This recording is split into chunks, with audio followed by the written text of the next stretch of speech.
11절로 18절까지의 말씀입니다. 신약성경 311면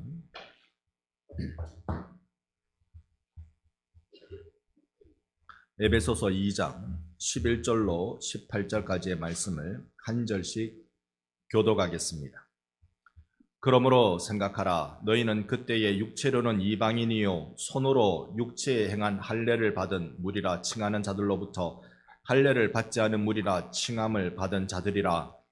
그때 너희는 그리스도 밖에 있었고 이스라엘 나라 밖의 사람이라.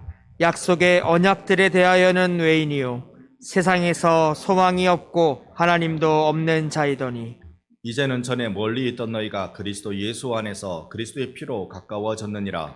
그는 우리의 화평이신지라. 둘로 하나를 만드사 원수된 것 곧 중간에 막힌 담을 자기 육체로 하시고 법조문으로 된 계명의 율법을 폐하셨으니 이는 이 둘로 자기 안에서 한 새 사람을 지어 화평하게 하시고 또 십자가로 이 둘을 한 몸으로 하나님과 화목하게 하려 하심이라. 원수된 것을 십자가로 소멸하시고 또 오셔서 먼 데 있는 너희에게 평안을 전하시고 가까운 데 있는 자들에게 평안을 전하셨으니 그로 말미암아 우리들이 한 성령 안에서 아버지께 나아감을 얻게 하려 하심이라. 아멘. 할렐루야. 아멘. 아멘. 우리 좌우로 한번 인사하겠습니다. 사랑합니다. 존경합니다. 실내에서 마스크를 벗을 수 있다. 공고사항으로 마스크 착용이 이제 의무에서 공고사항으로 바뀌어져서요. 이 앞에 있는 가림막을 치웠습니다. 세상에 여러분이 원래 이렇게 또렷또렷하시고 선명하시고 그러셨습니까? 세상이 다 달라 보입니다. 강원도 영월에 가면 주천면이라는 곳이 있습니다. 주천이라는 이 샘 때문에 그 이름이 붙었다고 하는데요. 술주자를 써서 이 샘에는 술이 나오는 전설이 있었답니다. 그런데 이랬대요. 양반이 거기에 가까이 가면 깨끗한 술, 청주를 냈고 상놈이 가까이 가면 혼탁한 탁주를 냈다고 합니다. 그래서 이 주천, 술이 나는 샘 곁에 한 쌍놈이 양반 도포를 입고 양반 갓을 쓰고 양반인 채 하고 그 샘 가까이 딱 갔대요. 그런데 이 샘은 그것을 정확하게 알아보고 탁주를 주더랍니다. 세상에 이렇게 내가 얼마만큼 양반의 모습을 하고 왔는데 라고 하면서 이 상놈이 열불이 나서 그 샘을 다 부셔버렸답니다. 그 다음부터는 더 이상 술이 나오지 않는다. 그런 전설을 가지고 있는데요. 여러분 원래 샘물은 양반이 오든 천민이 오든 맑은 샘물을 내어주는 곳이 샘물입니다. 신분고와 막론하고 부자든 가난하든 건강하든지 병들었든지 간에 예쁜지 미운지 간에 그 앞에 가면 그저 맑은 샘물 내어주는 게 원래 샘물인 법입니다. 가리지 않고 변함없는 물로 주는 거죠. 요한복음 7장 37절 말씀에 보면 명절 끝날 곧 큰 날에 예수께서 서서 외쳐 이르시되 누구든지 목마르거든 내게로 와서 마셔라. 예수 그분은 영원히 솟아나는 마르지 않는 샘물인 줄로 믿습니다. 그 앞에 누가 갈 수 있다고요? 누구든지 교회에 직분 이런 거 말고 목사들만 오너라 그런 거 아니라는 거예요. 누구든지 봉사 많이 하는 사람만 오너라 그것 아니라는 겁니다. 내 목마름을 해결하는데 더 이상 나의 신분이나 자격이나 조건은 아무런 필요가 없다. 예수님 말씀해 주셨습니다. 왜 그랬을까요? 우리의 몸값을 예수님이 이미 다 지불해 주신 줄로 믿습니다. 그러니까 우리가 하나님 앞에서는 신분의 차이가 하나도 없게 된 것이지요. 십자가로 다 지불해 주셔서 여러분을 깨끗하게 씻어 놓으셨습니다. 내가 은혜 받기 위해서 필요한 것을 주님이 이미 다 갖추어 주셨단 말입니다. 사람은 굳이 그래도 필요한 게 있지 않을까, 내가 뭔가 갖춰야 될 게 있지 않을까 생각하는 성향을 가지고 있습니다만, 그렇다면 딱 한 가지가 필요합니다. 그게 뭐냐면 내가 목마릅니다 라는 걸 아는 사람. 내가 목마릅니다. 그래서 우리의 목마름을 해결할 예수의 은혜를 찾아 나서는 것, 그것이 바로 십자가이고 그것이 바로 오늘 우리 이 예배의 현장인 줄로 믿습니다. 목마른 자들은 다 오십시오. 여기 이곳에서 마르지 않는 샘물 대신 내 구주 예수 그리스도의 생수를 우리 함께 누리십시다. 바울은 이 놀라운 십자가를 깨닫기 시작했습니다. 고린도전서 1장 30절에 그 깨달음을 우리에게 알려주는데 함께 읽어보겠습니다. 너희는 하나님으로부터 나서 그리스도 예수 안에 있고 예수는 하나님으로부터 나와서 우리에게 지혜와 의로움과 거룩함과 구원이 되셨으니 아멘. 예수 그분이 우리에게 이런 분이 되셨다. 바울이 이걸 깨달은 거예요. 십자가의 놀라운 도를 바울이 깨닫기 시작했습니다. 그분이 우리에게 지혜가 되셨다. 우리는 무지하고 우리는 못났지요. 그런 우리가 십자가에 나가서 지혜로 바꿀 수 있는 겁니다. 우리는 죄인입니다만은 그분의 의로 우리는 바꿀 수 있는 것이고요. 우리는 더러움과 허물이 가득 찹니다만 그분의 거룩함으로 덧입을 수 있는 것입니다.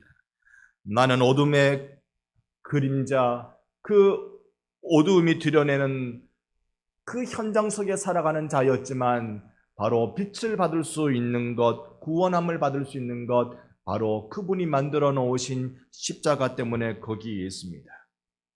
십자가 거기엔 내 눈물을 들여 기쁨으로 바꾸어 가는 곳입니다.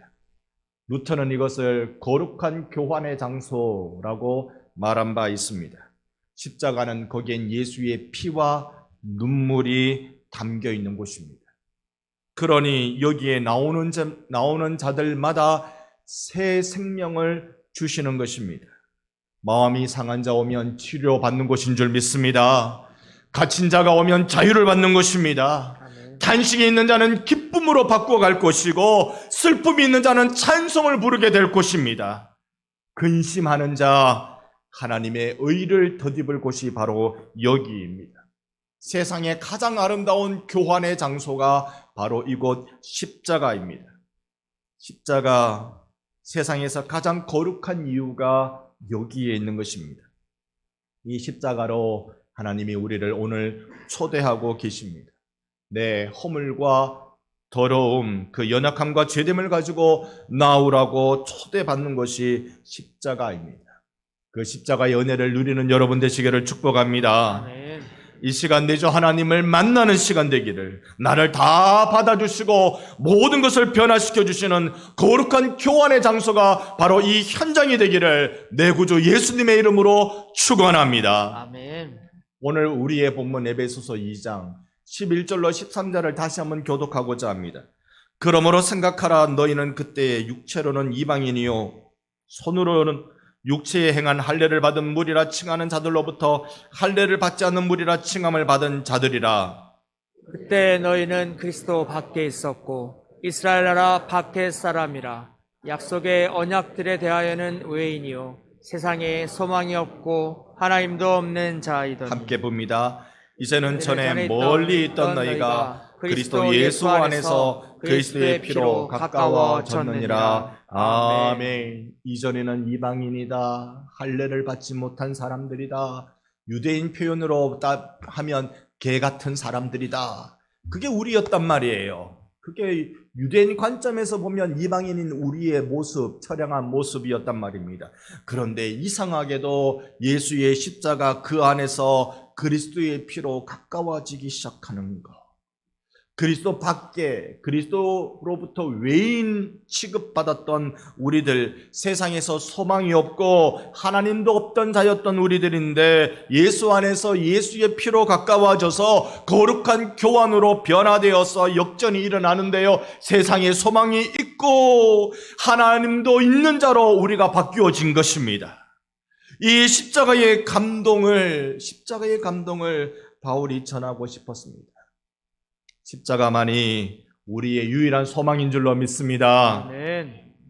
이어 14절 15절도 한번 교독합니다. 그는 우리의 화평이신지라 둘로 하나를 만드사 원수된 것 곧 중간에 막힌 담을 자기 육체로 허시고 법정으로 된 계명의 율법을 폐하셨으니 이는 이 둘로 자기 안에서 한 세 사람을 지어 화평하게 하시고. 아멘. 예수는 우리의 화평이십니다. 아멘. 십자가는 우리의 담을 허는 생명의 돌문을 여는 지렛대가 되는 것입니다.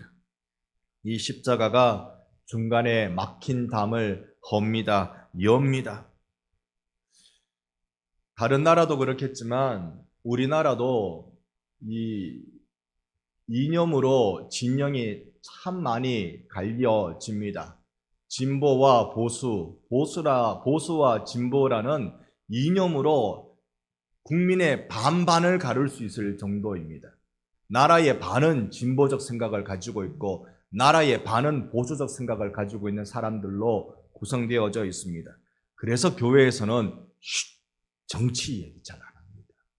교회에서 정치 얘기를 하는 순간 보수 편을 들면 진보 성도들 다 잃어버리고 진보 편을 들면 보수 성도들 다 잃어버립니다. 그래서 교회에서는 정치 얘기 잘 안 합니다. 그러나 한 가지 진짜 우리나라 이 시대에 필요한 지도자는 진보도 보수도 아우를 수 있는 통합의 지도자이지 않겠습니까? 옛날부터 우리나라는 조선시대 때부터 우리나라는 반으로 잘 의견이 갈리워졌습니다. 갈리워진 의견을 묶어낼 수 있는 방법은 무엇일까요? 그것은 새로운 한 방향을 제시해야만이, 새로운 비전을 제시해야만이 같이 이쪽 저쪽 사람들도 그래 우리는 대한민국이야, 그래 우리는 한국이야, 그러면서 같이 마음을 모아 엮어갈 수 있는 것이겠지요. 나와 다른만 이야기한다면 한없이 그 사이가 벌어지고 말 것입니다. 같이 가야 한다는 이야기, 어느 쪽이든 공감을 얻을 수 있는 그 길을 여는 사람이 우리나라에 필요하고 우리나라의 대통령이 그런 대통령 되도록 우리 기도하는 것입니다. 십자가에서 그 길을 사실 찾아야 합니다. 이방인이건 유대인이건 이 두 사람의 간극은, 이 두 민족의, 이 두 종족의 간극은 정말로 너무 커서 우리가 지금 진보니 보수니 얘기하는 것과는 비교가 안 될 정도입니다. 그런데 이들이 예수 안에서 변화되어 이 둘을 자기 안에서 한 세 사람을 지어 화평하게 하신다라고 말씀하십니다. 불가능한 일입니다. 이 불가능한 일을 오직 한 곳 십자가에서만 이루어낸다라고 말씀하십니다. 이런 융합, 십자가를 경험해본 사람들만이 가능한 일입니다. 그래서 우리는 정말로 성도들을, 그리고 우리의 자녀들을 믿음으로 잘 양육해야 합니다. 이 시대의 진정한 지도자로 세울 수 있도록 말입니다. 교회의 직분을 가진 자, 그것으로 그치는 것이 아니라 정말 십자가의 융합을 늘 경험해본 사람으로 세워지기를 원하는 것입니다. 둘을 예수 안에서 한 세 사람으로 만드는 것, 이걸 한 세 종족, 한 세 인류로 만드는 것이라고 해석할 수 있습니다. 십자가는 이런 살림의 일을 하는 것입니다. 차별이 아닌 용납의 일을 하는 것이 십자가입니다. 십자가는 모두 하나님의 백성으로 세우는 것이지요. 새로운 인류를 만드는 그 거룩한 현장이 십자가입니다. 바로 교회 공동체, 그것입니다. 하나님은 교회를 통하여 세상을 치유하고 살려내기를 원하셨던 것입니다. 이 일에 예수님은 십자가로 우리를 초대하고 있습니다. 한 10년 전 한국교회에 지금 변화가 일어나지 않으면 10년 뒤에는 여백 개의 공동체로 밀려날 것이다 라는 설교를 한 적이 있습니다. 그런데 10년이 지나고 나니 서서히 여백 개의 공동체로 밀려나는 듯한 모습을 보이고 있는 것은 사실이고, 교회의 지도자의 한 사람으로 안타까움과 송구한 마음을 금할 수가 없습니다. 교회를 터부시하는 시대가 시작됐단 말입니다. 교회 이야기하는 게 왠지 내 입에서 교회 이야기하는 게 이제 미안스러운 시기가 돼버리고 말았다는 것입니다. 많은 교회 성도들이 십자가를 경험하지 못하고 있기 때문에 이런 일들이 일어나는 것입니다. 교회를 종교적 소양을 하는 곳 정도로 여기면 교회는 이제 여백의 한 점에 불과하게 됩니다. 우리들만을 위한 복음으로 착각해서는 안 될 것입니다. 어떤 목회자가 그랬다는데요. 11조를 하지 않으면 암에 걸린다. 제가 교회 목회해 보니까요. 11조를 하는 사람도 암에 걸립니다. 11조 우리가 해야죠. 해야 합니다. 하나님의 것으로 드려야 되죠. 하지만 그것을 드릴 수 있는 믿음이 자라야 되는 겁니다. 그 사람이 믿음이 자라야 11조를 할 수 있죠. 믿음이 자라지 않는데 11조 안 하면 암에 걸린다. 듣는 이가 어떻게 듣겠습니까? 협박이죠. 그건 협박으로 들리는 일입니다. 이런 말을 했다고 하는 목회자도 있다고 그래요. 솔로몬이 송아지 1000마리를 드렸기 때문에 하나님이 그 냄새에 놀라가지고 솔로몬을 축복했대요. 이야, 어느 위치에 우리가 빠져들고 있는지 아세요? 성도들에게 욕망을 자극해서 교회를 끌고 가려는 겁니다.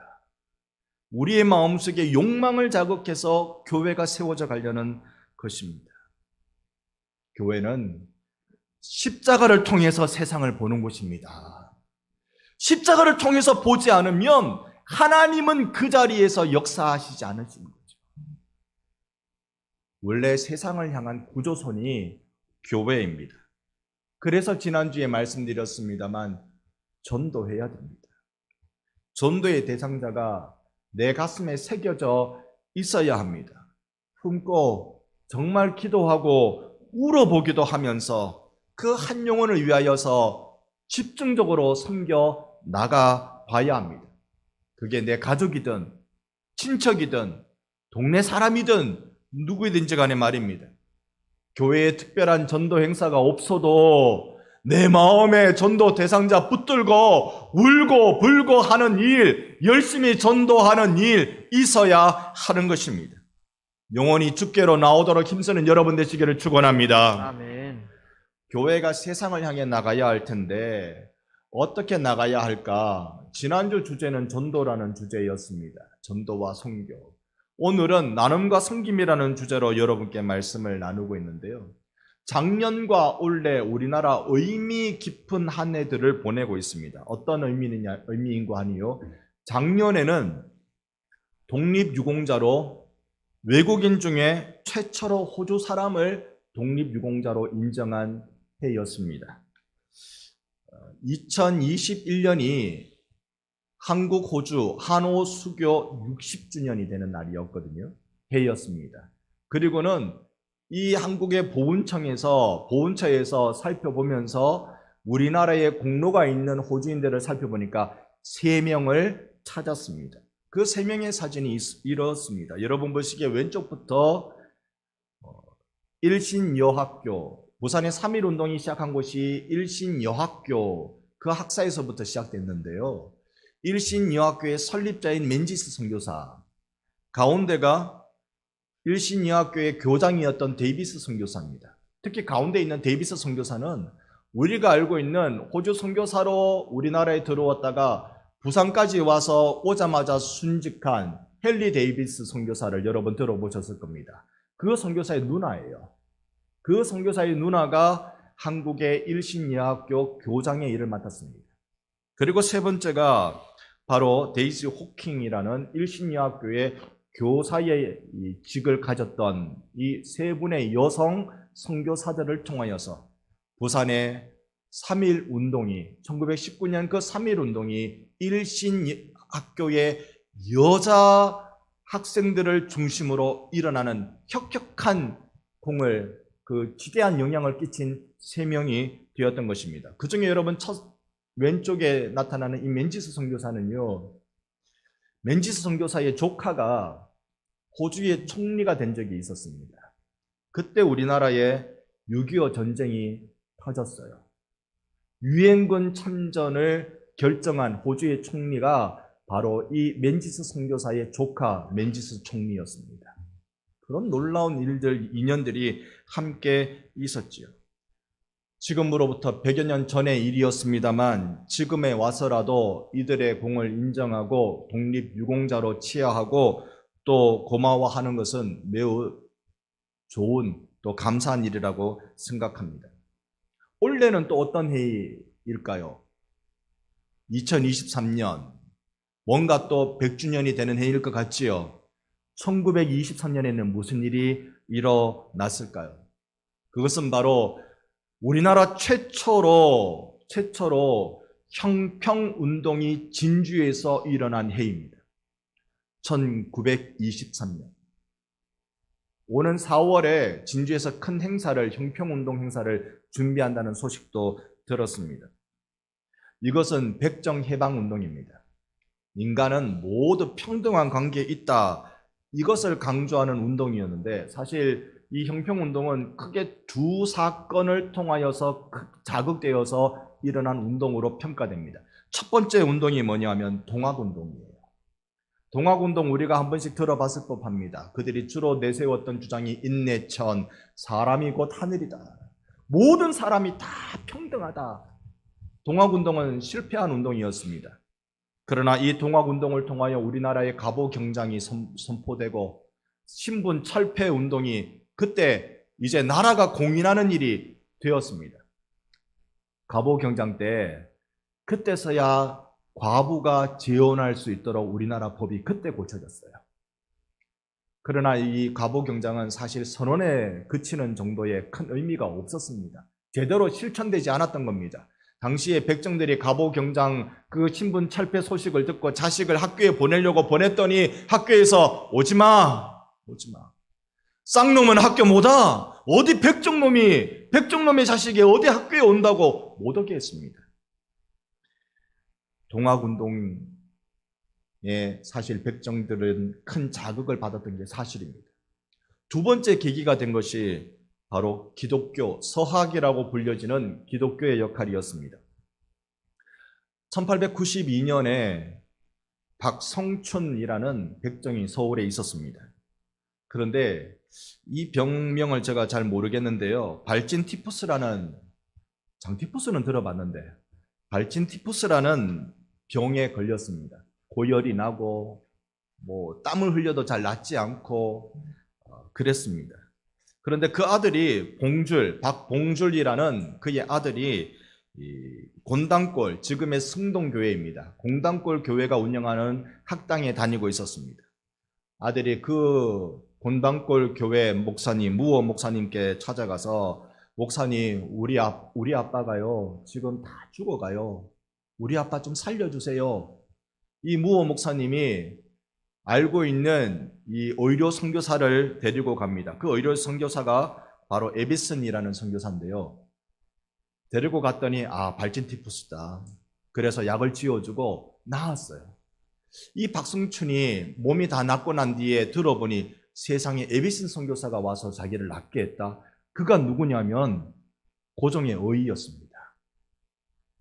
나라 임금의 어이가 와서 자기를 낫게 해줬다.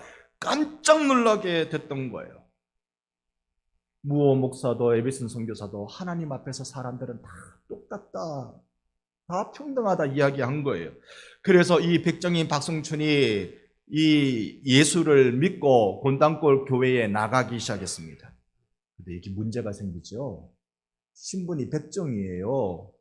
교회는 백정 아닌 양반네들이 참 많이 있습니다. 백정은 들어올 수 없어요. 이 박성춘을 교회로 들여왔더니 몇몇 양반들이 불만을 품고 횡! 하고 교회를 빠져나가 예배를 드리지 않았습니다. 그리고 그들이 나중에 전해온 소식이 백정과 따로 함께하면 우리가 예배당에 다시 가서 예배를 드리겠노라. 무어 목사가요 한 칼에 단호하게 거절했습니다. 하나님 앞에서 양반과 백정이 어딨냐고, 다 똑같다고 그래서 군단골 교회를 백정교회라는 별명 붙여지게 되었던 것입니다. 진주에서 일어난 형평운동, 이것은 1905년 거열료 선교사가 진주에 와서 진주교회, 옛날 이름으로는 옥봉교회를 세웠습니다. 1908년에는 우리 교회도 그가 세웠습니다마는 1908년 10월에 거열료 선교사는 호주로 안식년을 떠났습니다. 그리고는 다음 해인 1909년 3월에 그 거열료 선교사를 대신할 리알 선교사 나대벽 목사님이 부임했습니다. 딱 와서 보니까요, 진주에는 이미 서울에서 그런 홍역이 있었으니까 그런지 진주에서는 예배당을 진주교회에서 옥봉리 교회에서 예배를 드리고 백정은 여기서 한참 떨어진 곳에 따로 예배 처소를 만들어서 예배 드리고 있는 거예요. 이건 아니다. 다 같이 모아라. 다 같이 모아서 예배 드리는데, 그 당시에 진주교회에 이 예배 드리는 숫자가 한 230명 정도 되었던 모양이에요. 이 나대병 목사님을 의지하고 그 중심했던 30명은 그대로 앉아서 백정들과 함께 예배를 드렸고, 200여 명은 내가 양반네 있네 하고 거부하고 교회를 안 나왔어요. 여전히 그런 이야기 했겠지요. 따로 자리를 따로 마련하면 우리가 와서 예배를 드리겠다. 나대병 목사는요, 하나님 앞에서 우리는 모두 사람이 평등하다 그러면서 거부했습니다. 7주 동안 그 일이 벌어졌는데요, 진주교회 교회사 그 기록에 보면 교회의 가장 큰 시련이었다라고 표현할 정도로 정말 위기였던 시기였습니다. 이 사건이 사실은 백정과 함께 예배드리는 교회 모습으로 회복되지는 못했습니다. 7주 동안 그렇게 하다가는 교회가 다시 백정의 예배 장소를 따로 만들어서 예배 드렸던 것이죠. 서울에서나 여기서나 그리 성공적이 되지 못했습니다만, 그러나 분명한 건 백정들이 하나님의 은혜를 맛보기 시작한 거예요. 하나님은 모든 사람들을 평등하게 대해주시는구나, 이걸 맛보기 시작한 거예요. 이게 1909년에 있었던 일입니다. 다음에 1910년은 우리가 나라 잃어버리는, 일본의 나라 잃어버리는 처참한 상황, 한일 강제 합병을 경험하게 됐습니다. 그리고는 한 10년 정도 지나서 1919년에 3.1운동이 일어나면서 우리가 다시 독립해야 된다라는 마음이 일어났지만 그 또한 실패한 운동이 되고 말았죠. 그리고는 한 4년 정도 더 지나 1923년에 백정해방운동인 형평운동이 이곳 진주에서 일어나 전국에 사무소를 낼 정도로 그 운동이 전국적으로 확산되었습니다. 1935년까지 대동사라는 이름으로 이름이 바뀌기 전까지 약 12년, 13년 정도의 세월 동안 이 나라의 백정해방운동의 선두주자, 그 전초기지가 이곳 진주에 세워지게 되었던 것입니다. 이 일로 갈등은 많았습니다. 이 일로 교회가 교회 세워지고 제일 큰 시련이다라고 말할 정도로 어려움을 겪기도 했습니다. 그리고 그 일이 끝내 성공적이었다고 말하기가 곤란한 그런 결과를 맺기도 했습니다. 그러나 분명한 건 이 십자가의 정신을 세상에 이야기할 때, 십자가를 통해서 세상을 보기 시작할 때 세상이 움직여지더라는 거예요. 백정들이 우리의 인권을 위해서 이제 운동해야 되겠다는 그 힘이 여기서부터 출발되기 시작했다는 것입니다. 오늘날 우리는 무엇을 해야 할까요? 지금 이 시대에 우리는, 교회는 무엇을 추구하며 나눔과 섬김을 이루어 가야 할까요? 우리 교회가 하고 있는 나눔과 섬김의 일들을 보면 그리 자랑할 만한 일은 되지 못한다고 생각해 봅니다. 성탄절, 우리는 모든 헌금을 나눔과 섬김을 위해서 사용합니다. 하지만 교회 밖의 사정보다 우리 교회 안에 어려운 이들이 많아 그 일로 돕는 일에 제법 많이 씁니다. 우리 안에 이 섬겨야 될 긴급성이 많이 보였기 때문에 그렇습니다. 생각해보면 그나마 명맥을 유지하고 감당하고 있는 것은 우리 면내 초중고등학교의 졸업식 날 장학금 전달하는 그 일입니다. 각 전도회가 힘을 써서 보태주시고 또 교회 경상비 아껴서 만들어낸 이 장학금으로 이 면내 학교의 졸업식에 아이들을 돕고 있습니다. 이 일에 좀 더 지혜는 필요한 것 같아요. 우리가 원하는 건 성적 순이 아니고 환경이 어려운 이들에게 도움이 가기를 원하는 것이기 때문에 그렇습니다. 우리는 어떻게 이 나눔과 섬김의 일들을 감당할 수 있을까? 미래를 꿈꾸는 우리의 섬김은 어떻게 진행되어야 할까? 우리 다음에 또 기회 있는 대로 이 말씀을 더 나누고 싶습니다. 분명한 원리 하나는, 원칙 하나는 십자가라는 것입니다. 차별이 없는.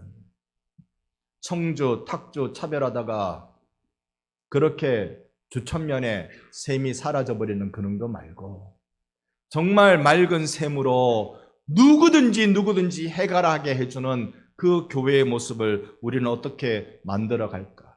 하나님의 축복의 통로로 우리는 어떻게 세워져 갈까? 우리에게 분명한 확신은요, 십자가가 우리를 살린다는 것입니다. 예수의 십자가, 그 십자가 정신이 그 복음에 우리가 귀를 기울이기 시작할 때 하나님은 여기 이곳의 반성교회를 통하여 지역사회를 살리는 일을 하실 것입니다. 지금까지 하나님은 그렇게 반성교회를 사용하셨고 앞으로도 더 크게 사용하시기를 우리는 기도하고 있습니다. 여기 우리가 필요한 건요, 재물이 아닙니다. 물질이 많아서 섬길 수 있는 것 아닙니다. 여기 우리 필요한 건 우리가 십자가를 경험하는 일입니다. 내가 예수의 십자가, 그 십자가 앞에 나가니까 내 슬픔이 기쁨으로 되어지는 거룩한 교환을, 내 도럼과 추함이 주의 거룩함으로 바뀌어지는 일이, 하나님 앞에 서지 못하는 죄인된 난데 하나님의 의를 경험하는 놀라운 그 거룩한 교환이 우리 안에 경험되기 시작하고 이것이 차곡차곡 우리의 자산으로 쌓여지기 시작할 때 하나님은 우리를 들어서 거룩하게 사용하실 줄로 믿습니다. 이를 위해서 우리는 달려나가고 싶고, 이를 위해서 우리는 이 십자가의 교회가 세상을 살리는 일을 함께 동참해보고 싶은 것입니다. 십자가 정신이 흘러가야 합니다.